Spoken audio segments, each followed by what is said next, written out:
Hello, everyone. I'm Rachel Patton, Executive Director of Preserve Arkansas. Preserve Arkansas is the statewide nonprofit advocate for historic preservation. Welcome to our Women in Preservation virtual speaker series. This series features Arkansas women who are working to save the state's historic places.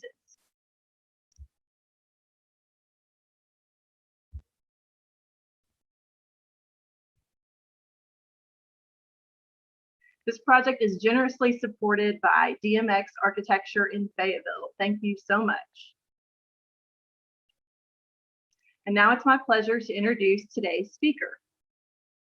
Ballard Bryan, co-owner of Bryan and Devon LLC, is proud to call Arkansas her home state and Little Rock her hometown. She attended the University of Arkansas at Fayetteville and the University of Arkansas for Medical Sciences, receiving her degrees in pharmacy in 1987.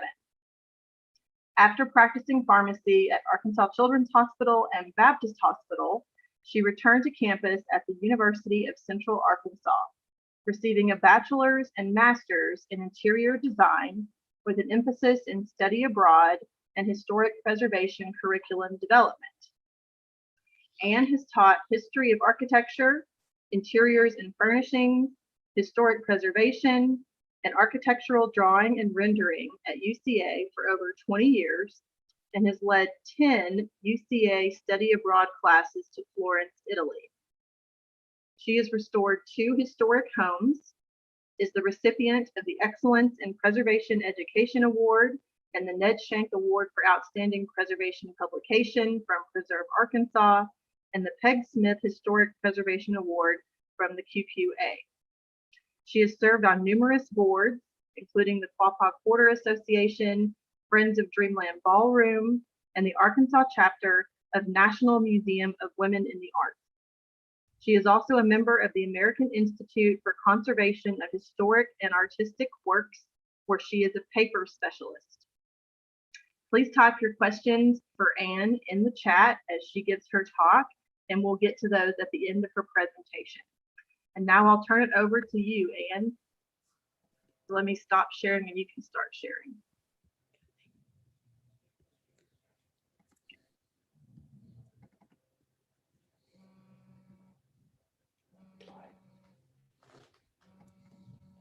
Okay, here we go. I got my screen to share. Thank you so much to Preserve Arkansas and to Rachel Patton for inviting me to this really important forum about women in historic preservation. I'm very honored to be the guest today. But I do have to admit that when Rachel emailed me and asked me to do it, and I said, okay, that sounds fun. Then I spiraled into this panic like, oh no, what in the world am I going to talk about? I really didn't feel like I had a lot to contribute because I had been watching all of these super rock star women giving this lecture ahead of me. And last month we had one that even sang beautifully. So I can't even sing. We'll go through a series of kind of random things that my crazy life has brought me to. I did call, when I was trying to figure out what I was going to talk about, I called one of my colleagues who's the executive director of the Quapaw Quarter Association and said, what am I going to talk about? And she said, just talk about your path, but to historic preservation, because it is a little bit different. So when she said that, it kind of reminded me of this meme where you have the life that you planned and then what actually happened. So what actually happened to me is the one that's on the right-hand side. So I do have kind of a crazy story that leads me to historic preservation. So kind of bear with the when there's a fork in the road, take it sort of story. Probably why I'm a history geek is I had really great parents. And the pollen is out, so sorry, I have to dab my nose. My parents loved history. They talked about history all the time. When there was something on television, that we had a bank of World Book encyclopedias in the back room that we had to go do our research if we didn't understand something. So of course, before you could Google anything. And so our family history and history in general was a very important topic in the household that I grew up in. So this is probably the main reason why I am a history geek today. So after high school, I got accepted into the University of Arkansas at Fayetteville and tried out for the Razorback Marching Band, and I made it, and I was a proud marching Razorback. And so there you can see me, I'm sure, I'm the short one in the letter U playing the flute. I'm sure every one of you can point me out in that. This is a picture from 1982, the terrible SMU game where we tied 17-17, and there was that awful pass interference call. So those of y'all of a certain age will remember that ball game. But at least we had a great halftime show for that ball game. So it was pointed out to me that being a music major probably wasn't the most economically sound career to choose. And so I should probably look into something else. And so I went to the Arts and Sciences building at the University of Arkansas. And again, this is before computers. And I grabbed the Arts and Sciences catalog and flipped through the pages and stuck my finger in, and it landed on pharmacy. And I read the courses that you had to take to be a pharmacist. And I thought, I think I can pass all those. And so that's exactly what I did. And so I left behind my music scholarship, and I became a chemistry major, which was probably a pretty crazy thing to do at the time. It didn't make a whole lot of sense, but I thought, okay, well, whatever. And so I used my chemistry major to apply to UAMS in the College of Pharmacy. And I graduated from pharmacy school and passed all the board exams and got my license to practice pharmacy, and practiced pharmacy for approximately 12 years total. So I don't recommend just randomly choosing what you're going to do for the rest of your life by sticking your finger in a catalog and seeing where it randomly comes up. So one day I was getting up and getting ready to go to work. I was 32 years old, and this is not a pretty picture, but I got so nauseated because I thought, it occurred to me that I wasn't going to be able to retire till I was 62, and I was going to have to do a job that I didn't really enjoy doing for another 30 years. And so I just ran in the bathroom and just was completely nauseated. And so I went to work that day, and during my breaks, I called every university within a decent driving distance, because I thought, okay, I've got this pharmacy degree, but there's only one thing I can do with it, and that's practice pharmacy. I can't do anything else. So I called and left messages, UALR, Hendrix, Henderson, UCA. I called them all, and everyone just kind of took my name and phone number, and they probably thought I was a little crazy. And so I got home from work that day, and this is back when the phones were attached to the wall and you had a machine with a tape recorder that took your voicemails.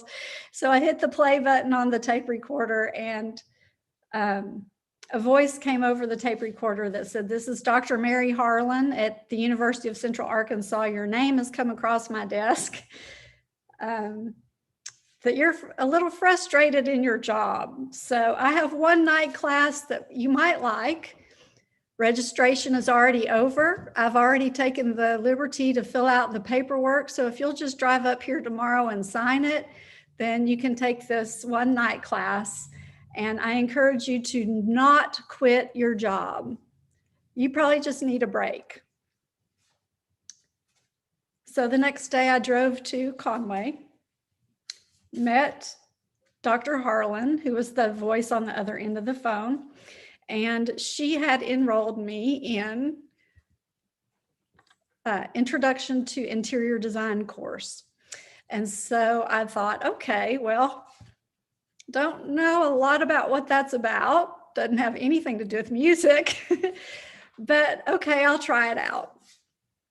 So I took that one course and I thought that was kind of fun. I didn't quit my pharmacy job. So I thought I might take another course and just see where this leads me.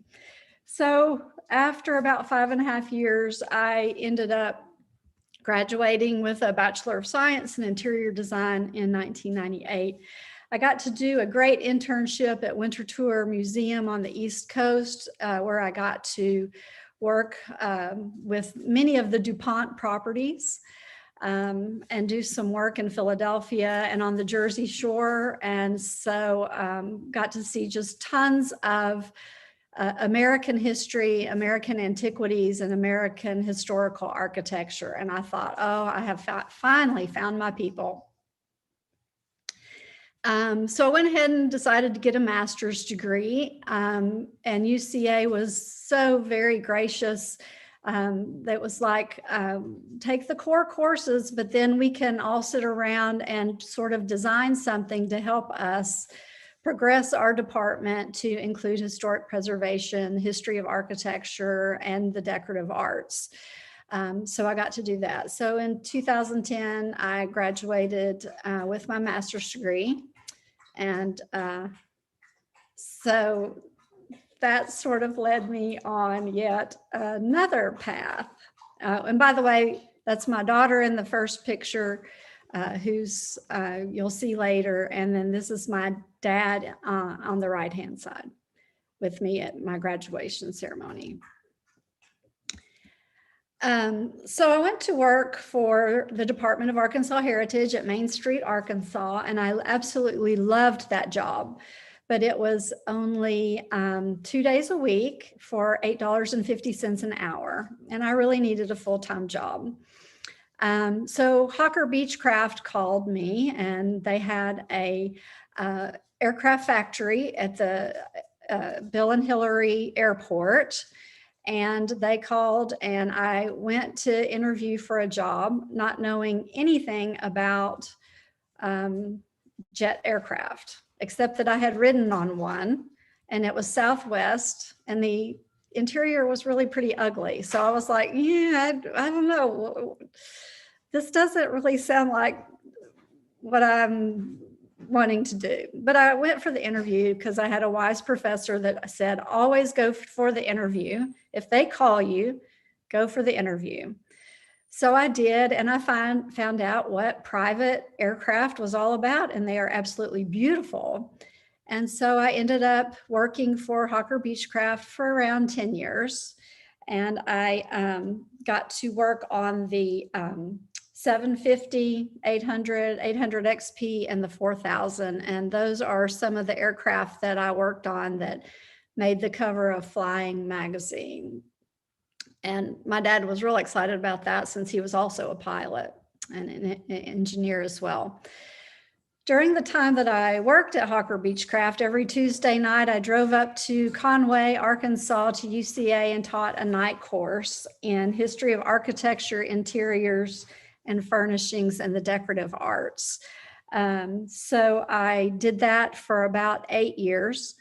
And then they called me about a full-time job that I applied for, and I got on staff full-time, again, to expand the history-based curriculum within the interior design department.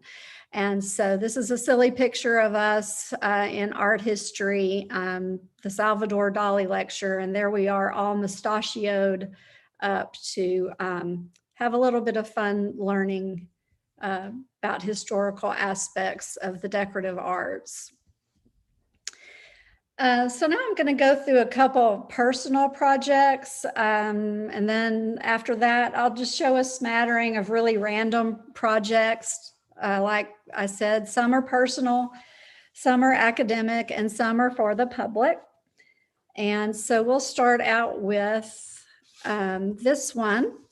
which is the Davidson house in Hollywood, Arkansas, which is a little bit outside of Arkadelphia in Clark County, down Highway 26.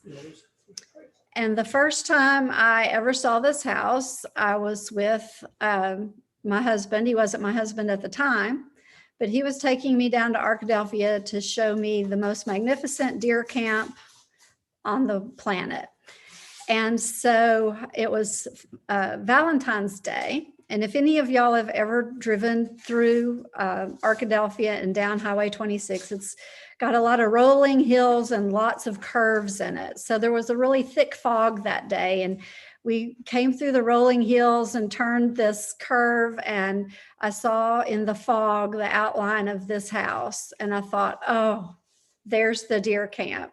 And I already had it pictured in my mind on the interior. There were antlers on the wall, tweed furniture, you know, roaring fire in the fireplace. And I just thought, oh, wow, that is probably the best deer camp on the planet. And so we turned, but we kept driving farther and farther back into the woods. And we ended up at a cinder block building where men's undergarments were hanging from the tree in the front lawn. And Jim said, here we are at the deer camp. And I thought he was joking. And I said, no, take me back to that cute house where the deer camp is.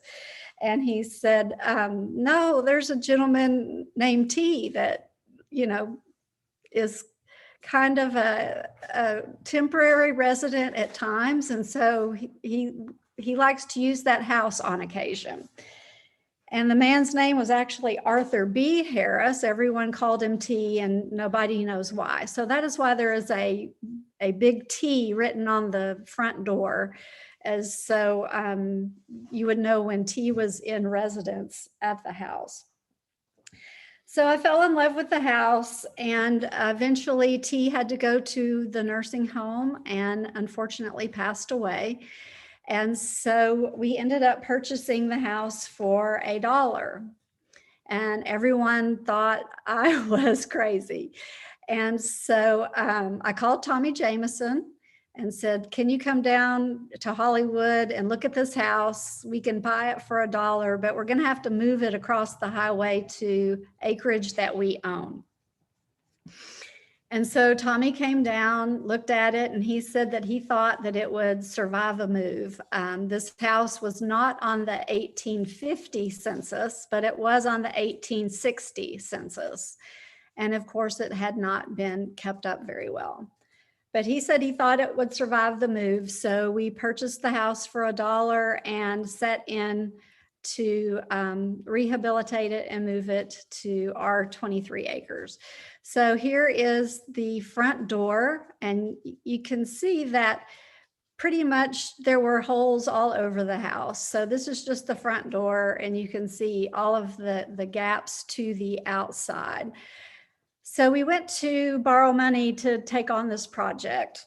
And when we talk about women in historic preservation, there's this one woman that I'll always be thankful for.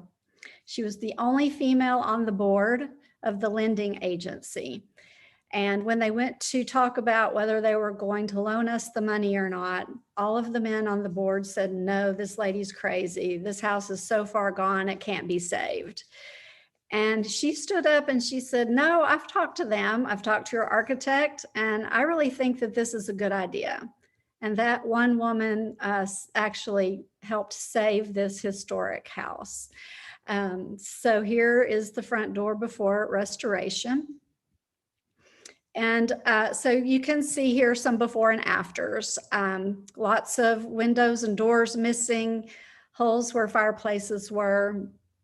And so the picture on the left obviously is before, and then on the right, that's what it looked like during Christmas time, hence the poinsettias and things like that. Then we have this picture.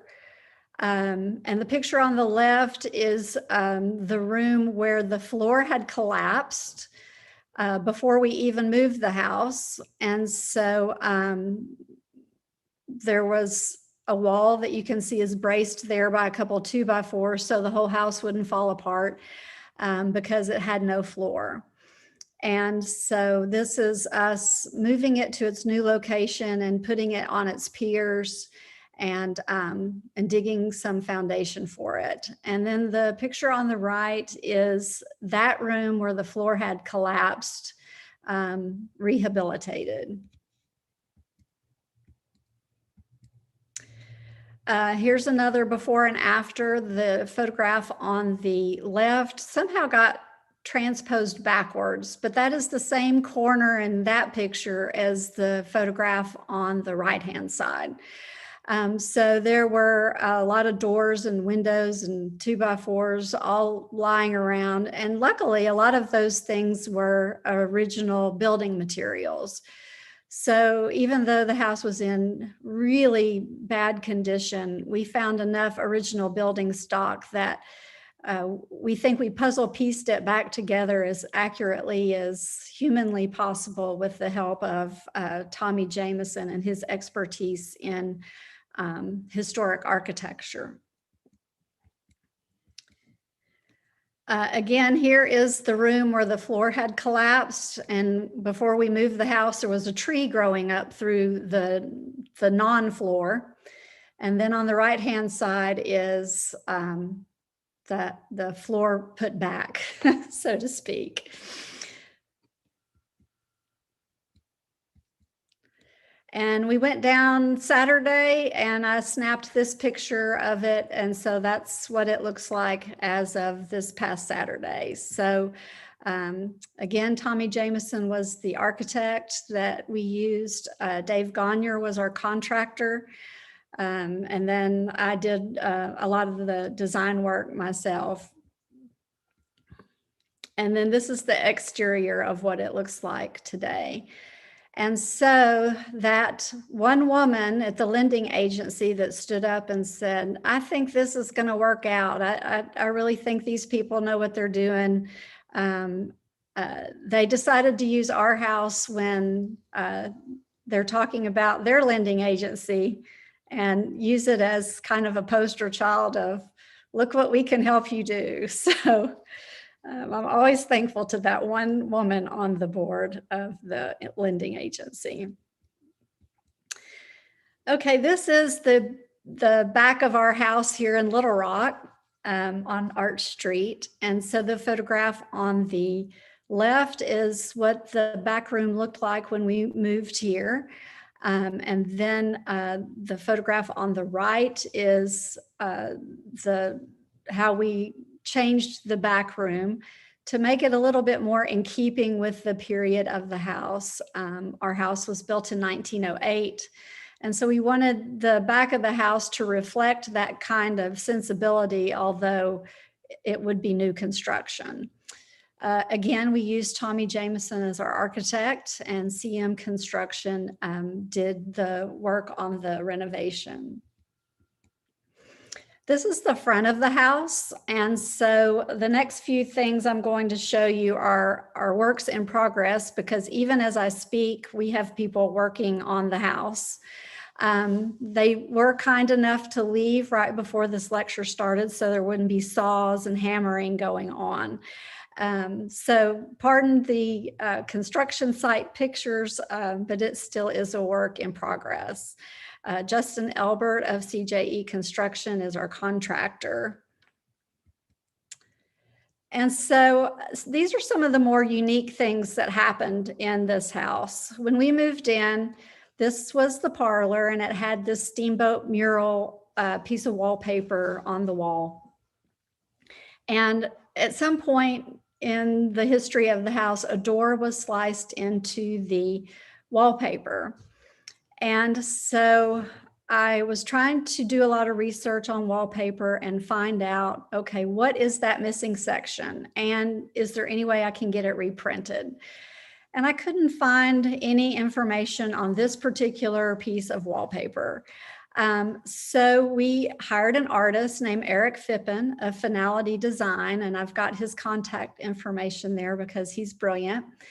And showed him the wall mural, and I said, it's part of the history of the house. I really don't want to take the wallpaper down, but we're taking the house back to the original blueprints, and this door did not ever exist in this house. So what can we do? And so we plastered the door back in, and Eric came over and started painting in a version of the wallpaper. And so I said, okay, if we're going to have some fun with this, please paint my house on the other side of the shore of the river, and paint me and my husband and our dog on the other side of the river, gazing over at our home. And so that's exactly what he did. He painted our house there on the shore. And then that is metaphorically us with our dog on one side of the river, looking across the river to our house. So that was kind of a fun and unique restoration to do. And he painted that in so you cannot tell where the paint is and the wallpaper is. He did a phenomenal job.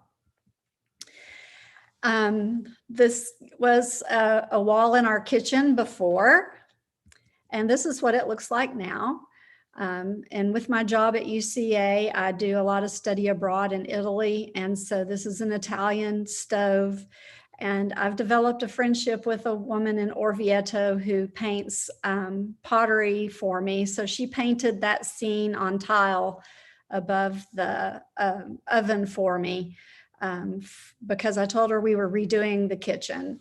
And so she painted those on 8 separate tiles and then shipped them over to me here. And Justin and his crew put that little mural of Italy above my stove. This was our powder bath before, so you can see there's a stand-up shower there, generally kind of the stereotypical bathroom. And this is what it looks like today. And sorry, the picture's kind of crooked, but it's hard to like creep into a tiny little powder bath and get some good straight on pictures. We used Carrara marble there in the surround. And then this is the sink area of the powder bath. My main thing that I always wanted to do with this house is take it back to the original blueprints as much as possible and stay within present day code. So I own all of the original Charles Thompson blueprints. And so one of the blueprints showed that in the entryway to the house was a beautiful colonnade that had 2 complete columns, 2 engaged columns, and Corinthian capitals on the columns, and a really beautiful entablature. And so our contractor, Justin, took the blueprints. When we bought the house, instead of the colonnade, where it was this set of bookshelves. And so when we tore the bookshelves down, we found remnants and outlines of where the colonnade was. So you can see there between the gray and the beige paint, there's an outline there. And so that is the exact place where the colonnade was. So we were so thrilled that when we took apart the bookshelves, there was this remnant and this hint of, this is where it was, and this is a great, physical blueprint of how to completely accurately replace the colonnade that Charles Thompson would have had there to begin with. Here's the base. Again, you can see that outline between the gray and the beige of where the colonnade little base pony wall was. And here again is the other side of the colonnade. So we were just so excited that this existed. And so this is the building of the entablature. And so before it was installed, they're lying in the library floor. And my parents and I talked so much about the original blueprints of this house and how cool it would be when that colonnade got finished and the pocket doors got put back in and all of that. Unfortunately, my parents are gone, so I did a silly thing where I have named the colonnade the George and Frida Ballard Memorial Colonnade, since we talked about it so many times and had a good time thinking about what it would look like. And so I wrote a silly note that said, whoever finds this note, it means you tore down this beautiful handcrafted colonnade that Justin has built for me, and I'm going to come back and haunt you. And P.S., I'm a redheaded ghost. So we hid that inside one of the hollow columns. And this is a picture of him hiding the note before we put the carved Corinthian capital on top of the column. So hopefully no one will ever see that note, because hopefully no one will ever tear down that once it's been replaced from the original. This is what it looks like almost finished. We still have some floor work and some trim work and painting and all of that fun stuff to do, but I think everyone can get a pretty good idea of what it's going to look like from here. And here it is from the other side. And then here it is with the entablature installed on top of it. So instead of a stack of bookshelves, we now have the original architecture replaced as per Charles Thompson's blueprints. We've also found lots of hidden wonderful figures in the walls. So when we were replacing the pocket doors and kind of dug into the walls, we found all of these mathematical calculations, and they were spot on perfect with the blueprints. And we knew exactly where to put the pocket doors back because we had several forms of evidence, the blueprints and what had actually been marked in 1908 on the wall itself. And here's some more calculations. So we kept those. We made sure that none of that chalk got wiped off, and those are still safe within the interior of the wall. So hopefully no one will ever see those again, but if they do, that they'll have the original calculations there. There was a family named Clark that lived in this house. So I think one of the children must have written that Kennard Clark was here. So we made sure we kept that. And also Kilroy was here, of, the World War II fame. So we kind of figured, we knew when that was written there inside the wall. So we made sure we kept that intact when we buttoned everything back up. And here's the installation of one of the pocket doors, before it's finished out, where all of those little hidden notes and figures were. And so we decided, well, if everyone else has written on the wall, we're going to write on the wall too. So Jim and I wrote on the wall, and plus the entire work crew, Justin and his work crew have also written on studs within the wall too, with their own little notes of what we were doing. And here is another set of the pocket doors completely installed with the walls buttoned up and the hardware working and installed. Our house has two front doors. One is the main front door, and the other one is this beveled glass front door. And so the photograph on the left is from the interior of the house looking out. And so I wanted that door to become functional again, because in 1908, when there wasn't central heat and air, with these two front doors open and the side porch door open, you have this wonderful airflow. And I wanted that to be functional again. So we worked on freeing the door. It had a storm window over it. So we took the storm window off and started working on all the things we had to do to get that door open. It was nailed shut with something like, across the bottom, 18 10-penny nails. It was caulked shut and it was glued shut, and then it had the storm window on top of it. So it took a long time to free this door. And so we finally got it open, and I had to take a picture of it because that was probably the first time it had been open in probably about 70 years. And so now it actually opens and closes again like it did originally. And here's another photograph of it once we finally got it open. Now with that, there were 17 layers of paint on the door. So when the painter got a hold of the door to strip the paint off, he counted 17 different layers. And you can see, yes, that one of those colors in there is the lovely Pepto-Bismol pink and the avocado green. And so we have found a lot of Pepto-Bismol pink paint layers throughout the restoration of this house. And here is a picture of the door without the 17 layers of paint on it, refinished. Pardon the ladder in the construction. Okay, so now some UCA adventures.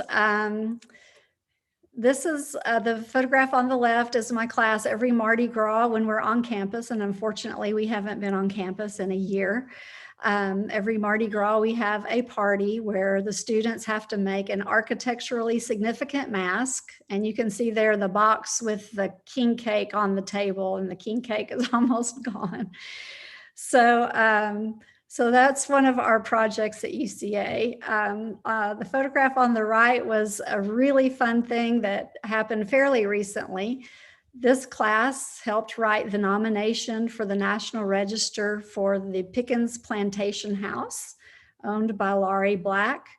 And the nomination was successful. It was admitted to the National Register of Historic Places through these students' really hard work. They went down to Pickens, they did all the research, and so through Laurie Black, we got an invitation to visit Governor Hutchinson and the First Lady at the mansion during Christmas time. This is a class that I taught called Design Communications, where you try to communicate an idea strictly through design. And so it was the 100th anniversary of the armistice. So the students designed the poppy fields, and with their 3D printer skills, printed the famous poem about Flanders Fields. And that's there in the center with the poppy fields around it. They also designed a memorial flag for the 100th anniversary. And Arkansas Flag and Banner was so gracious to make the flag and fly the flag. And we also got to fly the flag in front of McAllister Hall, which is the building where we are housed. This particular class was the class that we worked on the Levon Helm home. And for those of y'all who aren't familiar, he's the famous drummer from the band called The Band. And so we went down to Marvel several times, and these students helped raise money and start the restoration process on the Levon Helm home. They also did a lot of research and were able to get it onto the Arkansas Register of Historic Places. In historic preservation, oral histories are always so important. So we had 2 World War II highly decorated heroes come and speak to the class. And then we submitted their oral histories to the Veterans Project through the Library of Congress. So every student had to interview a World War II veteran and submit their interview and the memorabilia of the veteran to the Library of Congress. So each student was able to have their own entry into the Library of Congress. So that was really special for them. And then of course we had to go see Johnny Cash's house, because if we were going to work on Levon Helm house, we needed to go see Johnny Cash's house. So we took a field trip up to Dias and visited Johnny Cash's home. The study abroad program is probably my favorite of all because we get to take students, many of whom who have never left the United States and many who have never even left Arkansas, and take them to Florence, Italy, and let them live in an apartment with some roommates for a month of the summer, and spend an entire month talking about historic preservation and historic architecture. And so here we are on top of the Duomo in Florence with our I Heart UCA signs. And then this is in front of the Duomo, and we're kind of poking a little bit of fun of ourselves of being tourists with all of our Rick Steves guidebooks. Everyone knows you're a tourist when you pull out the Rick Steves. So there we are, being stereotypical tourists. And here we are in Venice, sharing a ride on a gondola. And this is in a hilltop town halfway to Rome called Orvieto. And it's an Etruscan town, so we get to study the Etruscan caves and the architecture and a lot of the magnificent art that's in the cathedral there. And there's a wonderful museum that has a lot of the Etruscan treasures that have been excavated from this hilltop town. Okay, so now to Bryan and Devan Conservation, which is a little business that my daughter and I own together. And it is a conservation business for historic documents and books and photographs and any kind of paper-based object, because we are paper specialists. Laura went to Pratt Institute in Brooklyn and studied fine art and studio art. And then when she came home, she went to UCA and studied museum studies and ended up applying for and getting the prestigious Elizabeth J. Pruitt internship from the National Museum of Women in the Arts. And so she got to curate 2 exhibitions in Jefferson County having to do with historic architecture. She's also been on the board of the National Museum of Women in the Arts Arkansas chapter and the Junior League. And of course, she is the history and archives and research person there. And she is currently a member of the Arkansas Arts Council. She's also a member of the Contemporaries, which is a group with the Arkansas Arts Center. And she manages fine art collections and does conservation work. And she is an associate member of the American Institute of Conservation of Artistic and Historic Works. And so then that's me. So what exactly do we do as conservators? Because it is a form of historic preservation. And so anything that's paper-based, we can stabilize it, clean it. If the paper's real acidic, we can deacidify the paper, mend things that are torn or broken. And so I have a few examples of some of the work that we do in the studio. This is the American Institute for the Conservation of Historic and Artistic Works, and this is our professional society that we're members of. So this is one of those convex photos, concave, convex, and you can see the photograph on the left was almost ripped in half and some of the pigment was missing. And so after repair and in painting and cleaning it up a little bit, we helped mend that crack and kind of disguise some of the pigment that had been lost. And help restore the image of this photograph of this little girl. When I think it was her grandmother, the woman that brought it in, I think she said this was her grandmother. This was probably one of our most challenging documents. This is a document that is from Henry Rector, which is a former governor of Arkansas. He was our 6th governor of Arkansas, and he's buried at Mount Holly Cemetery. He was the governor from 1860 to 1862, and he resigned, and I'm not exactly sure why, but he was in the 1874 Constitutional Convention as a delegate. So this document came in, and it is on actual animal skin vellum. And you can see by the matting that it was very acidic, and it had gotten wet because you can see some water stains on it. So this is one that came in, and it's one that you kind of sit there and go, oh, wow, I don't even know where to start here.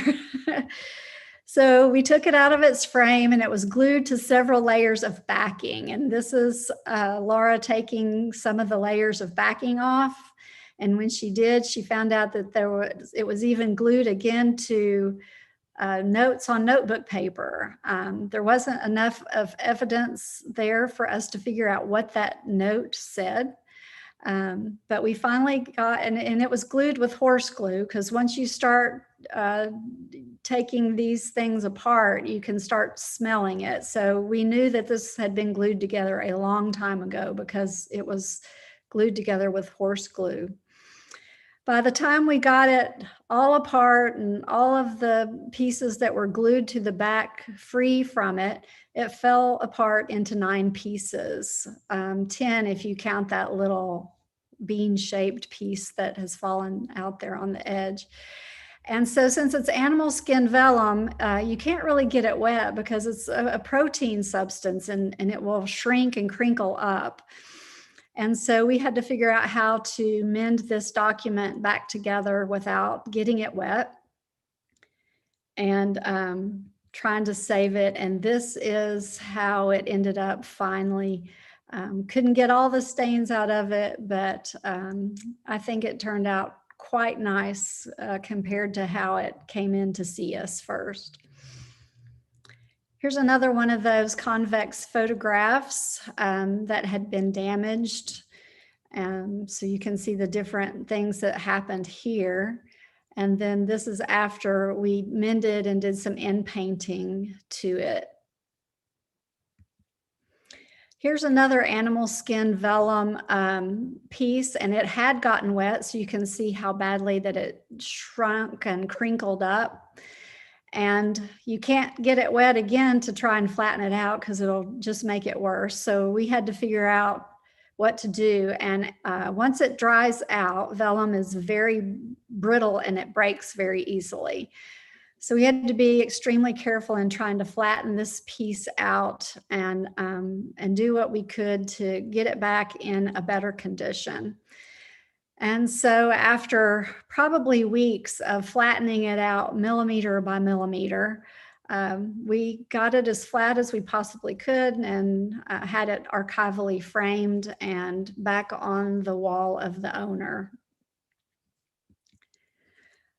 This is probably one of my favorite projects because it belonged to my dad, and he came in the studio one day with this leather pouch inside that aluminum pie pan, and all of those wadded up, crinkled pieces of paper were inside that pouch. And the story was his grandfather was engineer of the Frisco train in Fort Smith and was killed in a head-on collision. And this was one of the things that he had on him when he died in the accident.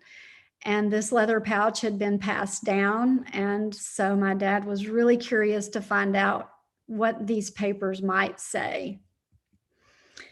And so we built a humidity chamber, and slowly but surely, with a little bit of humidity and a lot of patience, millimeter by millimeter, untwisted and flattened out these pieces of paper to find out what they might say. That one was the worst one because not only was it twisted up several times, but it was wadded up too. So that one particular piece of paper probably took about 8 weeks to finally flatten out and see what it said. And so as we got through them and flattened them out and deacidified them and mended them with some mending tissue, we found out what was on the pieces of paper. And basically, these were the daily orders of my father's grandfather and what he was supposed to do that day. And he was supposed to be on the specific train and go to Antlers, Oklahoma. And on the way to Antlers, Oklahoma, there was a really bad mix-up in who was changing the tracks.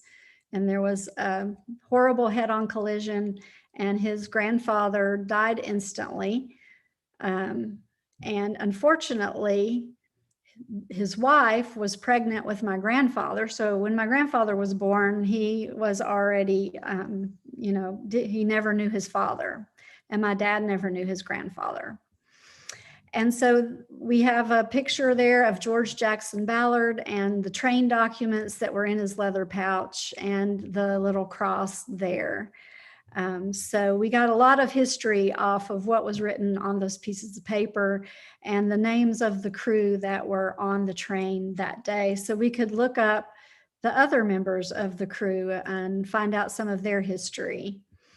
And then this is actually a photograph of the wreck in Antlers, Oklahoma. And so it's kind of a miracle if anybody really did survive that horrible crash. But now we know a whole lot more about him than we did before because of those pieces of paper in that leather pouch. This was a really fun one because Mineral Springs, Arkansas was having a centennial celebration, and they had a historical map, and it was in pieces like this covered in lots of tape. And they asked us if we could mend it and put it back together. And so we had to do a lot of research on Mineral Springs and what streets intersected who, and getting lots of tape off, but we finally got it all back together. This is a book where you can see the spine has fallen off and the cover's fallen off, and it's been stained. And then after restoration and repair, the spine is back and it's cleaned up a little bit. This was another fun project because a woman brought us a shoebox with these pieces of paper in it. And we didn't know what they were. And so we got all the pieces of paper out and put them under glass to try to flatten them out and puzzle piece them back together, and found out that it was an 1883 marriage certificate and it was written in German. And what a beautiful marriage certificate they had in 1883. I think now it's just a computer printout. So we mended the pieces of paper back together and did some end painting, and that's what it looked like when it was finished. This is an Asian tapestry that had been folded up for a long time, and so we flattened it out and archivally framed and shadow boxed it for a client. This is another really interesting project because it's a Civil War muster roll of African American troops. And it was folded up and had layers and layers of tape on it. I counted 5 different kinds of tape when I was removing it, 2 different kinds of cellophane tape, a fabric tape, duct tape, and masking tape. And so we had to remove all the layers of tape and try to restore this really historical document for one of the museums in town. So here's another picture where you can see that when one layer of tape wore out, they just put another layer of tape right back on top of it. And so that was really difficult to try and raise all those layers of tape without ruining any of the writing on the document. Another picture, there's the duct tape and the fabric tape and the cellophane tape. It was a big mess. And so this is what it looked like afterwards. Got all the layers of tape off, still had a little bit of staining from some of the history that had been through. But after cleaning it up and mending it back together, we could at least read a lot of the names on the muster roll that we couldn't before.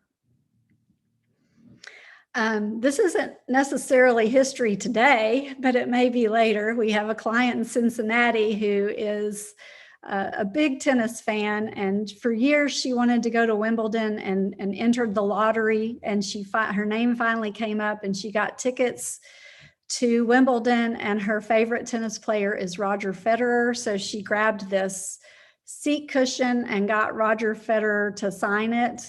And so she sent it to us and said that she wanted to keep it forever. So we made sure we treated the fabric and got it put in an archival shadow box for her to hang on her wall. This is a painting that came in to see us, and a grandmother painted her adorable granddaughter. And through the years, you can see that the paint on it was severely cracked due to all different kinds of environmental things. And so she wanted to know if we could make it look kind of like it did when her grandmother painted it. So we did a lot of in painting.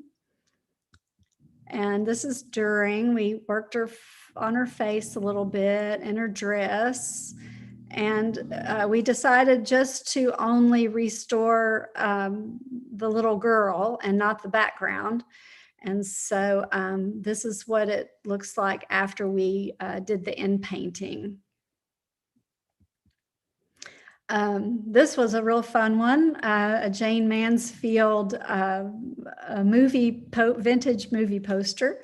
And when we got it, the top picture on the left, part of it was missing. So we sort of replaced it, found some paper, had it colored to match, and re-silk screened in some of the missing letter type that was there.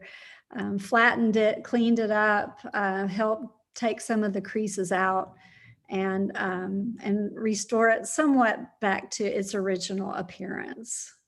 We love movie posters in the studio. We also get some famous people. So this is a Picasso print that we worked on. So the top left, you can see that it had a lot of foxing and dirt in it. And after we cleaned it up, that's what we looked like. This was a client, I think in Missouri, if I'm remembering correctly. And then we had a great honor to work on the Brewer Collection that was exhibited at the Butler Center. And the Brewers are famous Arkansas artists. So with the descendants of the Brewer family, we got to work on many of the works of art that were in the exhibit. And so there's Laura and I at the opening reception at the Butler Center with the Brewer Collection. And by the way, the Brewer Art Studio still stands in Little Rock, and it's on the National Register of Historic Places, if I'm not mistaken. We also got to work on a Mike Disfarmer, who is a famous Arkansas photographer. And so this is a picture that the owner kindly sent us a picture of her Mike Disfarmer hanging in its permanent home. So we love to get pictures when our clients actually hang the piece back up and we get to see it in its forever home. This is our contact information. So if you're a Facebook person, we would love for you to like us on Facebook. We don't do tons of posting, so we don't fill up anyone's feed or mailboxes or anything like that. We try to stay cognizant about that. So to try to pull all of this around in full circle, and moral of the story, if there is one, oops, went too far. So life may not be that straight line in that meme. It may be very, very curly. So yeah, you might not get to be a music major, but I've gotten to hang out with some very historic musicians speaking of historic preservation in the music world. So this is Jack Pearson. Bass player Bob Stroger, very famous Grammy Award. This is Ruthie Foster, who was just on the Grammy Awards a few weeks ago. This is Sonny Burgess and the legendary Pacers, and unfortunately we have lost Sonny Burgess since this photograph. Again, Bob Stroger and I at the historic Crossroads. So you can see the iconic Crossroads historic sign there right behind us. And then at Fame Studios, where some of the most famous musicians ever walked through those doors and recorded in the studio. This is Paul Thorne and the McCrary sisters. And unfortunately, we've lost a McCrary sister as well. Andy Frasco. This is precious Bob Dura, who we all know wrote the Schoolhouse Rock, and we've lost him as well. But luckily I had the opportunity to hang out with him when he was in Little Rock the last time he was here before he passed away. And this is me at Spooner Odom's keyboard, which is another piece of history for historic preservation. And Kenny Neal, who's also a Grammy Award winner, singer, guitar, songwriter. And here is Sonny Burgess. Again, he's passed away, but apparently his wife was also a redhead, so he wrote this song called Redheaded Woman, and he signed that record, Redheaded Woman, over to me that evening when he was performing at South on Main. And this is Leo Bud Welch, who we've also lost, but he was performing and going on tour up into his 90s. And he was a great blues guitar songwriter. And this is Kate Campbell, one of my favorite musical artists. And then I've even got to take some music lessons from some of Arkansas's best musicians. And this is Beth Massa of the Arkansas Symphony Orchestra. Paul Thorne signed over one of his personally designed lunch boxes over to me. So I have a Paul Thorne souvenir lunchbox. And this is at Levon Helm's front porch. And I might not use the chemistry degree or the pharmacy degree so much, but this is actually a periodic table of the atoms that I just recently restored in the studio for a client who is a chemist. And this is one of those big pull down classroom charts. And you can tell that it's quite old because it doesn't have all of the elements. And they are not even called elements anymore. They're called atoms on this particular periodic chart. And I might not design aircraft anymore, but you still get to have some huge historic preservation moments in vintage aircraft. So these are a lot of World War II vintage aircraft. My favorite being the C-47, which I got to ride in over Conway. There's the Whistling Death of World War II. The famous Fifi, I think she's the only one flying now there. So there's historic preservation even in aircraft. And so I've been called crazy a lot for how my career path has squiggled around like the chart on the right-hand side, but it might be the crazy way, but it has definitely been fun. And so I guess you can call me crazy, but no one has ever actually accused me of being normal either.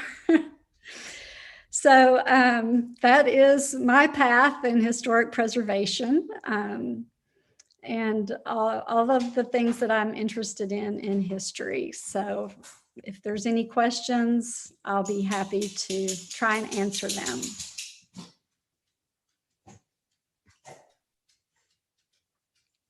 Thank you so much, Anne. That was so interesting. And I think that And let me, if you will stop sharing, and then I'll go and look in the chat and see. I think there were a few comments and questions. Okay, let me get there. Okay, now people can see you better. Okay. There was a question from Janice Kearney toward the beginning about the total rehabilitation cost for the home at Hollywood. Oh, I will just say it's the most expensive $1 house this side of the Mississippi. It really wasn't all that bad, but it was more a labor of love and a structure that I just felt really needed to be saved because it was such a great example of Arkansas vernacular architecture, and there's not that many of them left. Absolutely. And then a comment from Blake Wintry. He said, fun fact, former Governor Henry Rector was a delegate to the 1874 Constitutional Convention. And then an African-American man, W. Henry Rector, was a delegate to the 1868 Constitutional Convention. How cool is that? You have some comments of people agreeing with you, saying they love Ruthie Foster and Kate Campbell, that you did a wonderful job. And they loved hearing about your journey. Your crazy fun path has been delightful to experience. So I don't see any other questions unless anybody types something in the next couple of minutes. But I have one question for you. What advice would you give to a friend who is thinking about undertaking their first preservation project? Wow. I'm going to assume that the preservation project they're talking about is a house. Yeah. So I would say first get all the research, find a really good architect and a really good builder that aren't afraid to tell you what's behind all the mistakes that have piled up behind the walls. Make sure that when someone tells you, oh, we can have the house rehabilitated in X amount of time, multiply X by 4 or 5. And when they say, and the budget is going to be X, multiply that by 3. That's good advice. Kathleen King says, is there a preservation project that you dream about being a part of?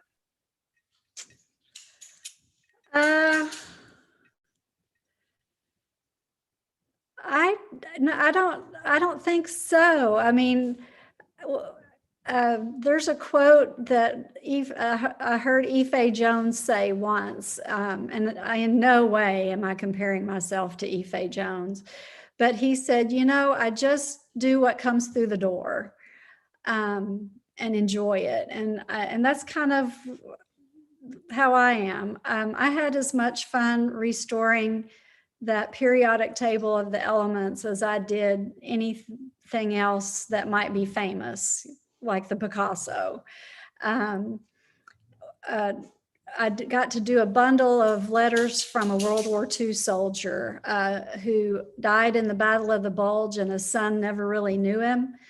And the thank you letter I got back from the son, it was sort of like, oh, So very emotional. That was a very emotional project. So I think they're all wonderful in their own way. And I don't sit around and wish for something because I've got something on the table that's really cool. And then we'll do this last one. This is from Miss Cheryl Bat. Who has the beautiful singing voice. Yes. Do you still own the first house and visit or live there? Yes. We just went down this past weekend so I could get that picture of the interior because I was putting the PowerPoint together. I was like, I don't have a picture of the interior. So we drove down and took a picture. And that's actually where my husband goes to hunt now. because the cinder block building is not in near as good shape as it was way back then. It's under renovation. Well, yeah, why would you not want to stay in the lovely restored home? Yeah, absolutely. Thank you so much, Anne. Wonderful job. Thank you for having me. I really appreciate it. You're welcome. And now I've just got a couple slides at the end for y'all.